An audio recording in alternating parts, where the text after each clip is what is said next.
Welcome back to Conflicts of Interest. This is episode 854, and today is November 11th, 2025. I'm the host of the show, Kyle Anzalone. A lot of news to get into on today's show.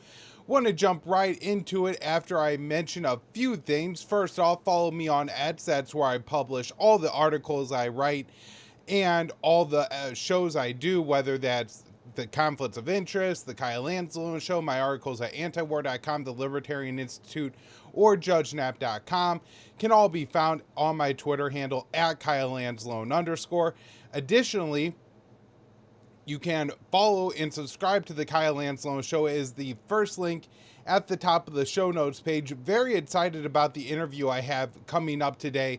My good friend Craig Pasta Jardula will be joining me, so we will have a fun conversation and a lot to talk about. All right, getting into today's news. Colombia's Petro orders suspension of intelligence sharing with the U.S. over boat strikes. And so this is, I think, the second country that has done this. The UK, of course, did this as well. And from the British perspective, the reason they did it is the intelligence sharing that they felt would open them up to potential prosecutions because the intelligence is being used to conduct extrajudicial killings in the Caribbean and Eastern Pacific. Colombia, now the President Petro is not necessarily somebody who you would think would be aligned with the U.S. He's more part of the left-wing movement in Latin and South America. At the same time, Colombia is a major non-NATO U.S. ally under multiple presidents, right? Even through the first Trump administration and Obama, but particularly Joe Biden was a major driver of a One Colombia policy where the U.S. provided Colombia with a lot of military equipment and at least attempted to eradicate the the cocaine production in Colombia fairly unsuccessfully. And I think in some respects it actually, drove it up, as we often see. But this is what the U.S. was attempting to do with Colombia. And so we're seeing Trump really interfere with probably more important factors in order to carry out these strikes against drug boats, mainly in the Caribbean, also in the Eastern Pacific. And I think one of the really important parts to drive home here is not necessarily, I think, that the U.S. needs this network of global alliances, but intelligence sharing can be important. And if we're giving up our intelligence sharing to conduct mainly a regime change for Marco Rubio, right? A policy that's going to be disastrous for the U.S. anyways. This just really adds to that. And it does go to show how far off the norm that these strikes are, that countries would cut intelligence sharing with the U.S. over this. I mean, the UK has done intelligence sharing with the U.S. as we slaughtered people from Africa to the Philippines, right? From Morocco to the Philippines, we are killing people in drone strikes all over the place. Innocent people all the time, and it was widely reported. And yet the UK didn't cut their intelligence sharing with the United States, but they did in this case. Again, I think just showing how far the US has gone. Potentially indicating that we're looking at a major ramp up in US military operations in the Caribbean against Venezuela. Secretary of War Pete Hegseth on Thursday announced a U.S. military campaign, and he dubbed it Operation Southern Spear, which he said was ordered by President Trump. So again, we talked about the massive military buildup in the show, the escalating strikes in the Caribbean, the threats of regime change against Maduro, either the leaks or reporting to the press, by the press, about the plans for military operations inside of Venezuela, targeting the military, targeting the government. I think this is just one more sign that we are headed for a potential regime change war in Venezuela coming up soon. All right, next up here, this one I wrote for the Institute on November 13th. Kremlin, Russia open to talks but will continue war in Ukraine until Ukraine is prepared to negotiate. So this was a statement by the Russian presidential spokesman Dmitry Peskov. He said, given the lack of an opportunity to continue negotiations, we will certainly proceed with the special military operation to achieve the objectives set by the Supreme Commander-in-Chief and President Vladimir Putin. Russia is open to settling the Ukraine conflict via political means, but with the lack of such an opportunity, when the doors have been slammed shut by the Kiev regime, we continue with the special military operation. And so he's saying this, and it's as Russia is making major gains, particularly in the Donbass. They've taken control of a key city in the Donbass and have nearly surrounded a second crucial city right in the nearby area. They are not only taking territory, it's not as if Russia piled all of its military resources and assets into the Donbass and are only gaining there. They're also gained in the north in Kharkiv and in the south in Zaporizhia and Kherson. Simply put, the battlefield is not going well for the Ukrainians. Also, as we covered on the show last week, not only is Russia winning on the front lines, which is important, but maybe more important, Russia is certainly getting the better of Ukraine in the missile and drone war going on between the two countries. Ukraine's interception rate of Russian ballistic missiles is down to 37%. The rate of interception on drones is down to 80%. And while you may say, that sounds like a solid B minus, the problem is Russia is firing 5,500 drones into Ukraine every month, which means Ukraine is only downing 4,200 of them, and 1,300 to 1,500 are getting through. It's also important to remember that when they're talking about the drones that they're downing, they're counting all drones put together. A lot of the drones that Russia is firing are actually decoy drones. So they don't have the advanced maneuvering systems. They don't have large, if any, warheads in them at all. And so they're more susceptible to electronic interference and jamming. They're easier to shoot down from the Ukrainian side. But I think the perspective of Russia is shooting down a drone costs far more than it takes to make a drone, particularly a decoy drone. Additionally, if, say, Ukraine has the capabilities to down 250 drones in a certain area, and you fire 200 decoy drones and 200 real drones, they down the 200 decoy drones. That means they only down 50 of the real drones and 150 got through. You kind of see how these numbers are working here, that this isn't working out well for Ukraine. Ukraine has caused some fuel disruption in Russia. They have caused some problems for some Russians, particularly close to the front lines in Belgorod, with blackouts and power outages, but it's far more substantial on the Ukrainian side. Now, Peskov, in his statements, also weighed in on the greater U.S.-Russian relationship. And this is important, right? The U.S. under Joe Biden, maybe the most absurd thing that Joe Biden did, even more absurd than allowing Israel to conduct a genocide in Gaza and costing him the election, was the U.S. completely exported its Russia policy to Kiev. The actual position of the Biden administration was, we won't talk to the Russians unless the Ukrainians are okay with it. Even when the U.S. negotiated a hostage exchange for WNBA star Brittany Grenier, Antony Blinken didn't bring up the Ukraine war when he was talking to Lavrov about that prisoner exchange. Actually, he bragged about it after. He said, no, we didn't talk about anything. I was specific with the Russians. We are only going to talk about the prisoner exchange and nothing else. Now, Trump has shifted away from that policy slightly, but not very much. He's still giving Zelensky effective control over when the war in Ukraine ends. And unfortunately, without the war in Ukraine ending, it doesn't seem likely that we're going to make a whole lot of progress in improving the U.S.-Russian relationship at all. I mean, I'm hoping that we're still going to see an extension of the New START treaty, at least for a year, give an extra year for the Ukraine war to wrap up. If it does, then more serious negotiations could take place on restoring the U.S.-Russian diplomatic relationship, restoring arms control between Washington and Moscow. But at this time, it just doesn't seem to be coming. But Peskov is saying that the Kremlin is open to that, which it would be crucial if it could happen. It just doesn't seem likely. Next up here, this one I wrote last night for the Libertarian Institute. First arms sale to Taiwan approved under Trump. The White House approved a $330 million sale of parts for military aircraft to Taiwan.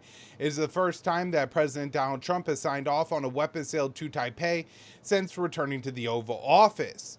And these weapons they're aircraft parts for F-16s, C-130s, and indigenous defense fighters, which are the aircraft that the U.S. helps Taiwan to produce domestically. It does say the equipment will be transferred from U.S. government stock. I'm not sure if that means this is a PDA transfer, a Presidential Drawdown Authority transfer, which would mean that the U.S. taxpayer is picking up the dime here. The PDA was intended to be, let's say we have bought upgraded military equipment, we've replaced old systems, or we turn out we have extra or something, right? We thought we were going to need 10,000 Humvees. It turns out, as the warfighting has developed over the years, now we only really need 7,000. So rather than keeping these extra Humvees in American stockpiles where they need maintenance and regular use and things like that, we could just the president could just transfer them to our allies since they're within the Department of Defense already. President's war authorities will give him the authority to direct those weapons elsewhere. Now, this was morphed under the Biden administration to become just a way to ship arms to whatever country in the world we want. And Congress started giving the president billions of dollars in funds to send arms to Ukraine, Taiwan. I think Israel got some through this program as well. And so we would send Ukraine 100 Humvees, and Congress then gave Biden money to buy an additional 100 Humvees. Now, the way this was supposed to work is that if Congress gives the president PDA funds, he's giving the president funds to buy the new equipment. So if he gives Congress money to buy, $100 million worth of new Humvees, then, we could send those replacements to Ukraine. Biden really morphed how this worked and said, okay, Congress gave me $100 million. I'm going to send $100 million of Humvees to Ukraine, valued in their current condition. So we were able to send more Humvees to Ukraine than we are actually able to replace. And I'm just using Humvees as a placeholder. You could say HIMARS, ATACMS, artillery shells, tanks, fighter planes, all kinds of weapons went to Ukraine through this program. It didn't specify. I couldn't find anywhere exactly if this was a military aid shipment or an arms sale. Either way, it's going to chafe China and cause tensions in the U.S.-China relationship. China came out and condemned this arms sale as expected, and we will see what happens. It's important to note this comes on the heels of the Putin-Xi summit, where Trump-Xi summit in South Korea a couple weeks ago, where Trump really played down the Taiwan issue, first saying that it didn't even come up during his meeting with Xi, then later revising that statement to say that Xi said he wouldn't attack Taiwan while Trump was still in office. So this seems like a blunder on Trump to me. Next up here, this is absolutely absurd. I wrote this one for JudgeNap.com last week. Israel cedes U.S. commitment for $40 billion in military aid over 20 years. And so for the past, 28 years now, the U.S. has signed 3 10-year memorandum of understandings with Israel.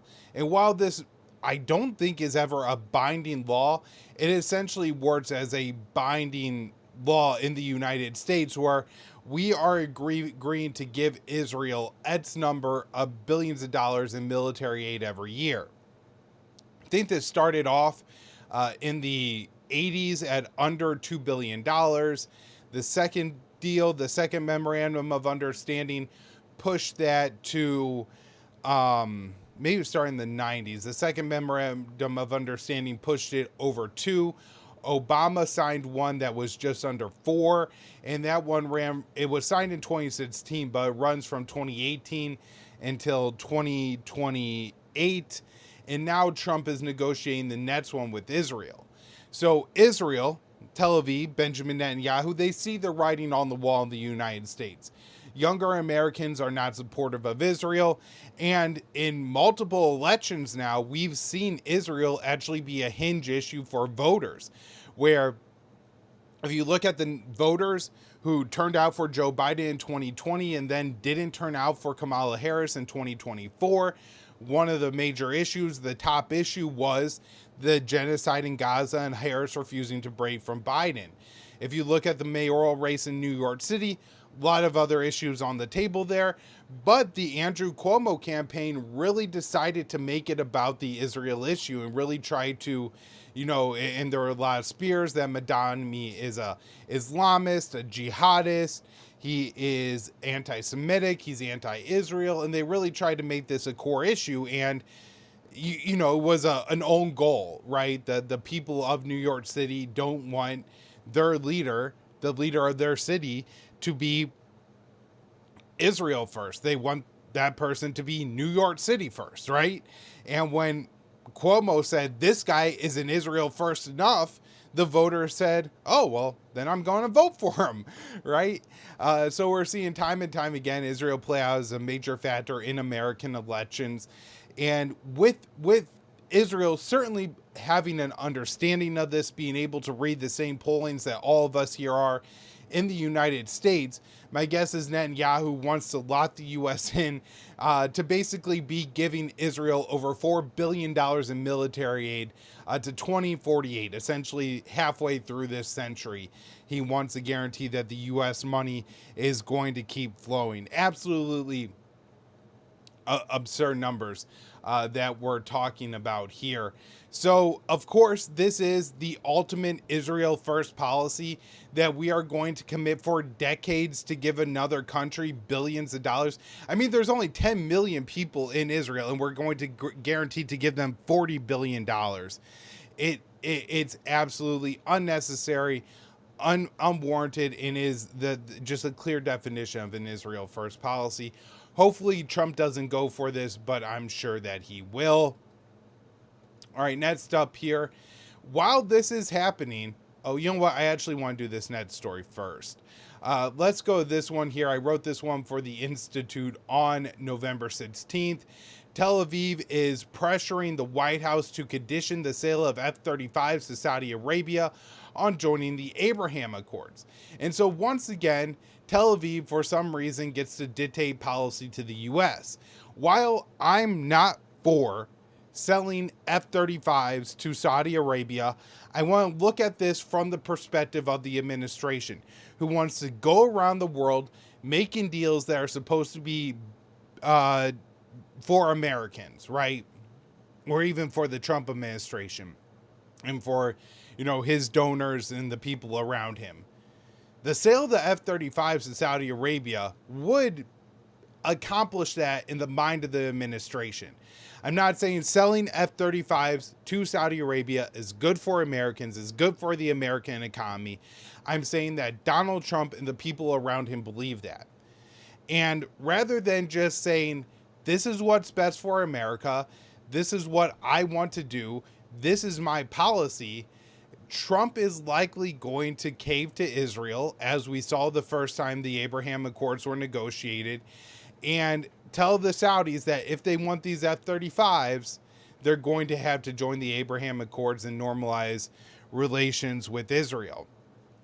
So, just, a recap, the Abraham Accords were deals done in 2022 with the UAE, Bahrain, Sudan, and Morocco that led Muslim nations to normalizing their ties with Israel. To push the agreements through, Trump agreed to recognize Morocco's claim to Western Sahara, remove Sudan from the terrorism blacklist, and agreed to sell additional weapons to the Gulf Arab states. By the way, the U.S. actually put a condition in the deal to sell F-35s to the UAE that put restrictions on those F-35s that Israel demanded. And then Israel said, because you're selling F-35s to the UAE, a firm U.S. partner. It's not like we're selling F-35s to Iran or selling F-35s to... It's hard to find another government in the Middle East that really opposes Israel at this point. But, you know, Assad, Gaddafi, Saddam, it's not as if we're selling the advanced aircraft. We're selling them to a friendly nation that has normalized relations with Israel. Israel then said, well, the U.S. promises Israel a quantitative military edge in the Middle East, a QME. This basically says that Israel has to have the most advanced military equipment in the Middle East. And so if you sell F-35s to any other country, then you have to give us a advanced weapon as well. Some other system that we don't already have to make sure we retain this QME. Again, it's just another place where policy in the U.S. is enshrined as Israel first. It's really unbelievable. So I think Trump has been somewhat frustrated that he hasn't yet been able to expand the Abraham Accords to another country. And then earlier this month, they announced that Kazakhstan had joined the Accords. However, Kazakhstan already had diplomatic ties with Israel. I think they agreed to open up an embassy. No major change there. Trump is also pushing Syria to normalize ties with Israel. Of course, Syria is probably the next country that the U.S. has the most leverage on in the Middle East, which really says something. We give Israel $1 billion in military assistance a year. We give Jordan hundreds of billions of dollars in military assistance a year. The Gulf Arab states are completely dependent on the U.S. for their military.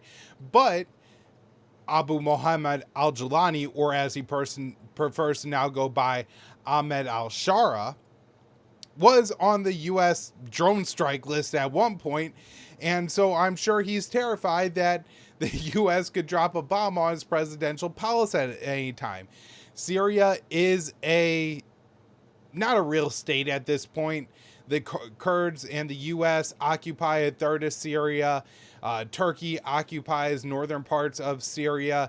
Israel occupies a large swath of southwestern Syria. And so this is a very, very weak, dependent state with a leader entirely dependent on Washington for any international legitimacy whatsoever. And to get Israel out of Syria, they might have to agree to give up not only normalized ties with Israel, but also give up a good chunk of their sovereignty and especially grant Israel special rights to access Syrian airspace whenever they want. Now, this defunct Syrian state with a Al-Qaeda leader that is visiting the White House and things like that, I don't think it would be a major victory for Trump and the Abraham Accords in Israel to have Syria join the pact. Now, Saudi Arabia would be, because the Arab League, which, Saudi Arabia is one of the more powerful and influential countries in, has a position where they say they will not normalize ties with Israel until there's a two-state solution. That Israel says there's going to be an independent Palestinian state one day. And if Saudi Arabia normalizes with Israel before that happens, that would be a major victory for Tel Aviv. Not necessarily the U.S. in any way, but it would be a major victory for Tel Aviv. It may in some way be a victory for Donald Trump to be able to say he got Saudi Arabia to do this. He may be able to present it as a win. But Israel is, looking like they are going to get in the way of the weapons deal at least, but maybe even Saudi Arabia join the Abraham Accords. All the kingdom is asking for is that Israel say that there's one day going to be a Palestinian state, and Netanyahu is refusing to do that. All right, so this one here, another example of Netanyahu just trampling all over Trump's policy. Maybe what if the Gaza ceasefire turns into a true permanent end of the conflict that allows the Palestinians to rebuild a civilization in Gaza, Trump's deal would be the only real victory he has had so far in his administration. He claims I made 8 peace deals. He negotiated ends to conflicts that some of them weren't even actively fighting. Others, he didn't really negotiate an end to it. He maybe tamped down the fighting like he did in Gaza. But they were all conflicts that the U.S. either had no role in at all or didn't play a major role in at all. And while he's done that, he hasn't ended any of the wars that the U.S. is actively involved in, and has actually started at least one new one in the Caribbean, Eastern Pacific, if you don't want to mention that he's effectively started a new war in Somalia by bombing that place and killing a bunch of civilians. So this would be Trump's signature policy. Joe Biden could get it done. I ended the genocide. And Trump could say, I ended the mass killing. Well, Netanyahu is certainly making sure Trump can't really tout that. Since the ceasefire violation, 30 days since that went to effect when I wrote this article, Israel committed nearly 300 ceasefire violations. Bombing, shooting Palestinians on average 10 times a day, on average killing, I think, between 5 and 8 Palestinians every single day, including a couple days where there are mass slaughters of Palestinians. One particular day, over 100 Palestinians killed, including over 50 children. And so, again, here you have Israel, a small country of 10 million people with a $1 trillion economy that is reliant on the U.S. to operate its military, reliant on the U.S. for air defenses to defend against Iran, completely needs the United States of America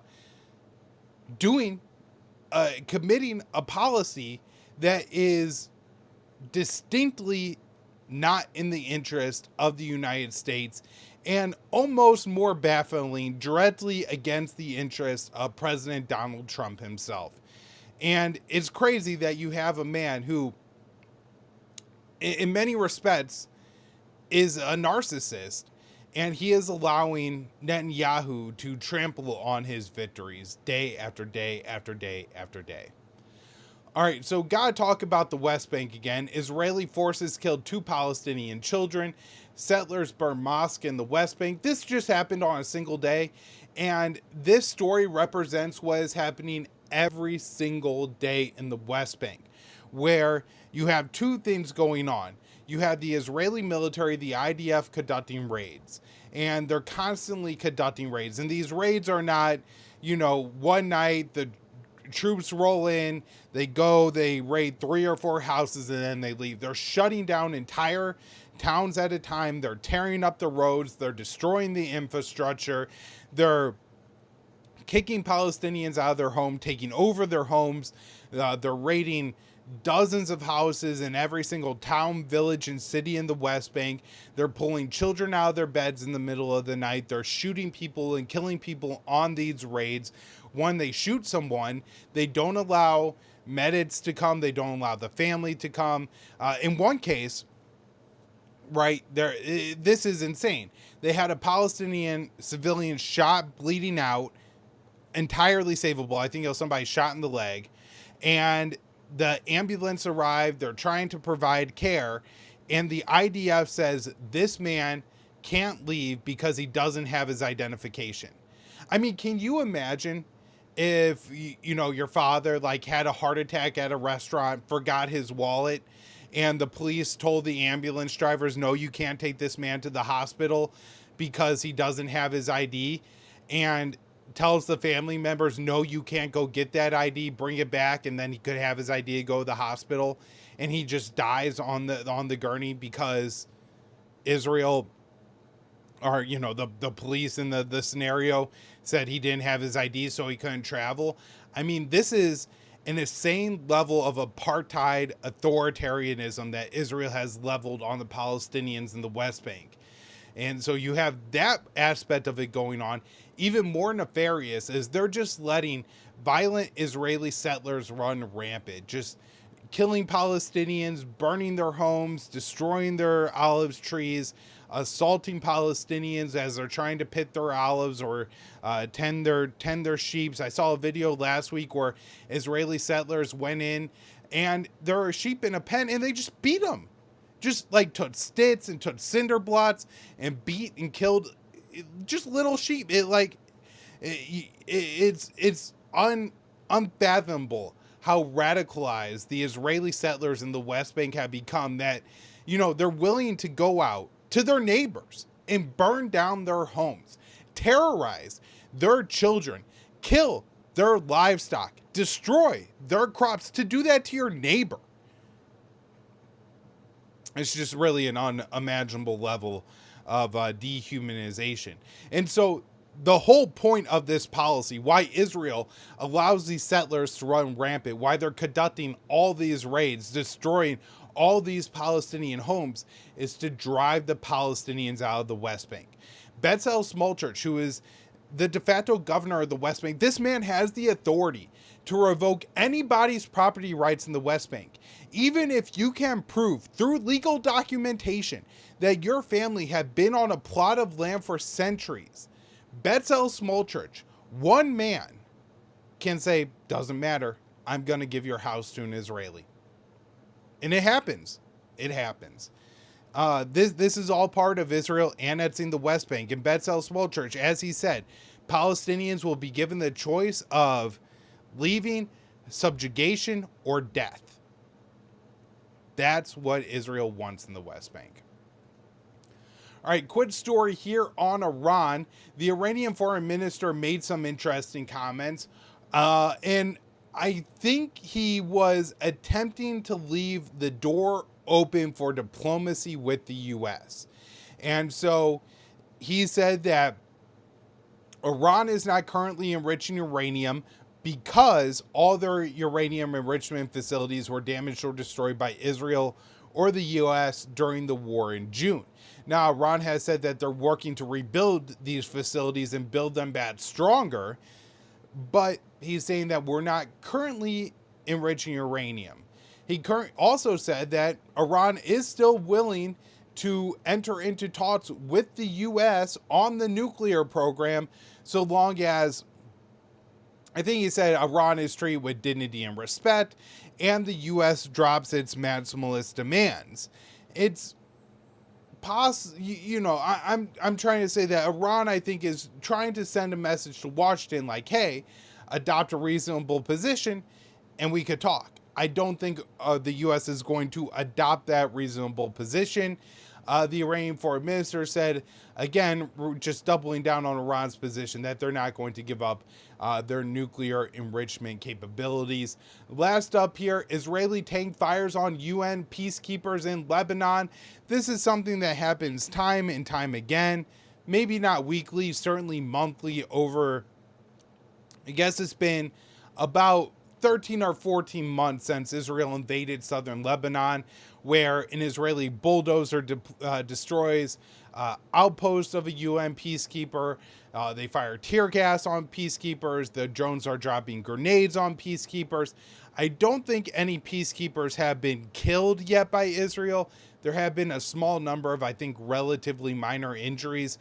But again, it just goes to show how far out of line Israel is with kind of the UN and the international order of things at this point in time, where they are directly attacking UN peacekeepers fairly regularly, and thanks to the United States getting away with it. All right, everybody, that will do it for the show today. Again, pasta coming up later today on the Kyle Anzalone Show. You won't want to miss that interview. I'll talk to you all then.